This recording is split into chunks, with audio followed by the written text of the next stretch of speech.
அனைத்து நிலை பொறுப்பாளர் அனைவருக்கும் என் மாலை வணக்கம். எங்கள் அண்ணன் செந்தமிழன் சீமான் அவர்களுக்கும் என் மாலை வணக்கம். போட்டித் தேர்வில் பங்கேற்கக்கூடிய மாணவர்கள் அனைவருக்கும் இழக்கும் அநீதிகளை கேட்டு அதற்காக ஒரு பொதுக்கூட்டம் இங்கு நடைபெற்றுக் கொண்டிருக்கிறது. நாம் தமிழர் கட்சியின் சார்பாக இந்த கூட்டத்திற்கு வருகை தந்திருக்கும் அனைவருக்கும் என் நன்றிகள். தொடர்ந்து நம் மாணவர்களுக்கு நடக்கும் அநீதிகளை எதிர்த்து குரல் கொடுக்க மக்களின் விடிவெள்ளியாய் நம் அண்ணன் சீமான் அவர்கள் இருக்கிறாங்க. தமிழ்நாட்டில் நடக்கக்கூடிய தொடர் பிரச்சனைகள் அனைத்திற்குமே நம்ம அண்ணன் மட்டும்தான் குரல் கொடுத்துட்டு இருக்காரு.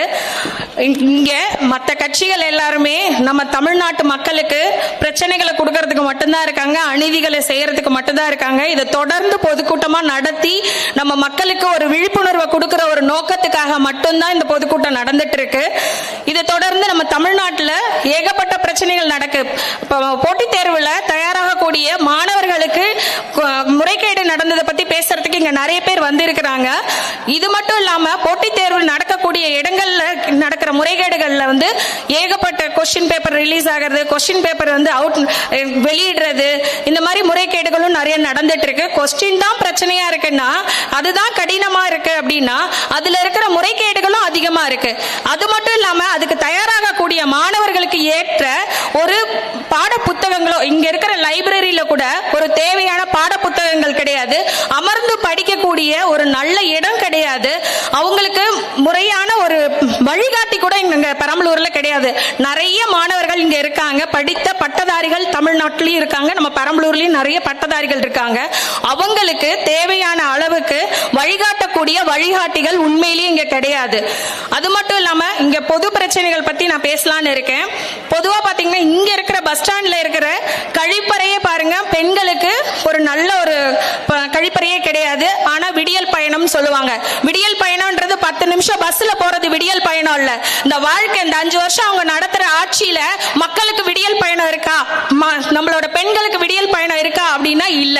இந்த அரசு தொடர்ந்து பெண்களுக்கு பிரச்சனையை மட்டும் தான் கொடுத்துட்டு இருக்காங்க. ஆனா இலவசம்ன்ற பேர்ல ஒரு பஸ்ஸை கொடுத்துட்டு இலவசம் சொல்லி காமிச்சிட்டு இருக்காங்க. இந்த நகராட்சியில கட்டடங்கள் கட்டிட்டு இருக்காங்க, பெண்கள் நாங்க கடை கேட்கிறோம், எங்களுக்கு தரமாட்டேன்றாங்க. நாம் தமிழர் கட்சியில இருக்கீங்களா உங்களுக்கு, அதுவும் கேட்ட உடனே சொல்றாங்க அந்த யாரு நாம் தமிழர் கட்சியில இருக்க பொண்ணுக்கா அப்படின்ற மாதிரி கேக்குறாங்க.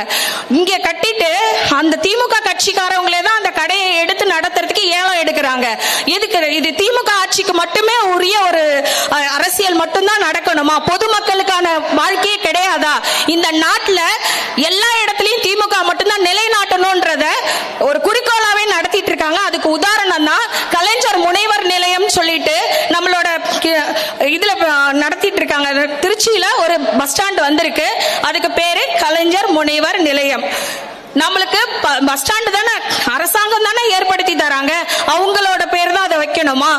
திமுக அவங்களோட பெயர்களை நிலைநாட்டணும். ஒண்ணு இல்ல, இன்னொரு 5 வருஷம் இவங்களே இருந்தாங்கன்னு வச்சுக்கோங்களேன், தமிழ்நாடுன்னு பேர் வராது, கலைஞர் நாடுன்னு கொண்டு வருவாங்க. இதுதான் நடக்கும்.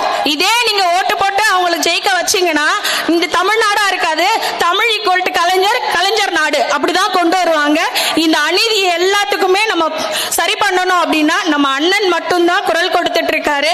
இதுக்கு எல்லாருமே நம்ம ஒரு நல்ல தீர்வு கிடைக்கணும் அப்படின்னா எங்க அண்ணனுக்கு மட்டும் நீங்க ஒரு வாய்ப்பு கொடுங்க, நிச்சயமாக ஒரு நல்ல தீர்வு இருக்கும். இந்த நகராட்சியில, பெரம்பலூர் நகராட்சியில நாங்க சில பிரச்சனைகளை முன்னெடுத்து சரி செய்திருக்கோம். கொட்டரை மருதியாற்றுல டேம் கட்டியிருக்காங்க, அது இன்னமும் பயன்பாட்டுக்கு வரவே இல்லை. மனு கொடுத்து அந்த பயன்பாட்டுக்கு அதை கொண்டு வரணும்னு சொல்லிட்டு முயற்சி செஞ்சிட்டு இருக்கோம். அது மட்டும் இல்லாம நெடுவாசல், அதுக்கு இன்னொரு கூவம் தான் சொல்லணும், 2வது கூவம் தான் சொல்லணும். அந்த ஊர் மக்கள் அந்த இடத்துல வாழக்கூடிய ஒரு தகுதியே இல்லாம அவ்வளோ ஒரு வாடையோட ஒரு கூவம் ஆறு மாதிரியே தான் இருக்கு.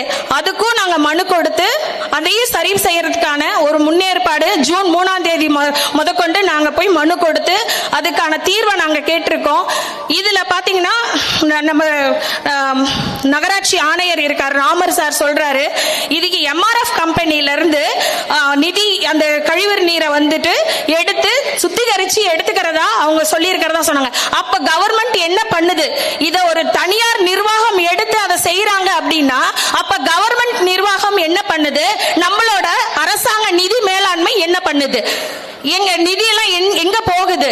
மக்களுக்கு செய்யறதை விட்டுட்டு தனியார் எடுத்து எல்லாத்தையும் பண்றதுக்காக இருக்காங்கன்னா அரசாங்கம் எதுக்கு இருக்கு?